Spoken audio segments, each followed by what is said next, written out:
বেইজিংয়ে চলছে চীন আরব কোঅপারেশন ফোরামের সম্মেলন। এতে অংশ নিতে এখন বেইজিংয়ে আরব বিশ্বের নেতারা। বৃহস্পতিবার আরব নেতাদের সাথে বৈঠক করেন চীনের প্রেসিডেন্ট শি জিনপিং।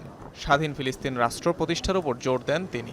প্রতিশ্রুতি দেন গাজাবাসীর জন্য আরও মানবিক সহায়তা পাঠানোর। ফিলিস্তিনে ইসরায়েলের সংঘাত নাটকীয়ভাবে বেড়েছে। যুদ্ধ যেমন অনির্দিষ্টকালের জন্য চলতে পারে না, তেমনি ন্যায় বিচারও স্থায়ীভাবে অনুপস্থিত থাকতে পারে না। ফিলিস্তিনের সার্বভৌমত্বকে সম্পূর্ণ সমর্থন জানায় বেইজিং। ফিলিস্তিনিদের জন্য আরও প্রায় $69 মিলিয়ন সহায়তা পাঠাবে চীন। শুধু তাই নয়, জাতিসংঘের পূর্ণ সদস্যপদ পেতেও ফিলিস্তিনকে সমর্থন যোগাচ্ছে চীন, এমনটাও জানিয়েছেন প্রেসিডেন্ট। পাশাপাশি আরব লীগের সদস্য রাষ্ট্রগুলোর সাথে কূটনৈতিক সম্পর্ক আরও শক্তিশালী করার উপর জোর দেন তিনি। মধ্যপ্রাচ্যের সংকট সমাধানে আরব নেতাদের সাথে কাজ করতে চাই।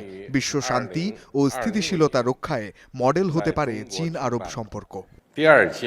উইঘুর ইস্যুতে মুসলিম বিশ্বের সাথে দূরত্ব তৈরি হলেও এবার গাজা ইস্যুতে সোচ্চার চীন। সম্প্রতি মধ্যপ্রাচ্যের দেশগুলোর সাথে সম্পর্ক জোরদার করতে তোড়জোড় শুরু করেছে বেইজিং। তেল আবিবের সাথে সম্পর্ক থাকার পরও যুদ্ধবিরতির দাবি জানিয়ে করা হয় ইসরায়েলের সমালোচনাও। স্বাধীন রাষ্ট্র হিসেবে 1988 সালে চীনের কাছে স্বীকৃতি পেয়েছে ফিলিস্তিন।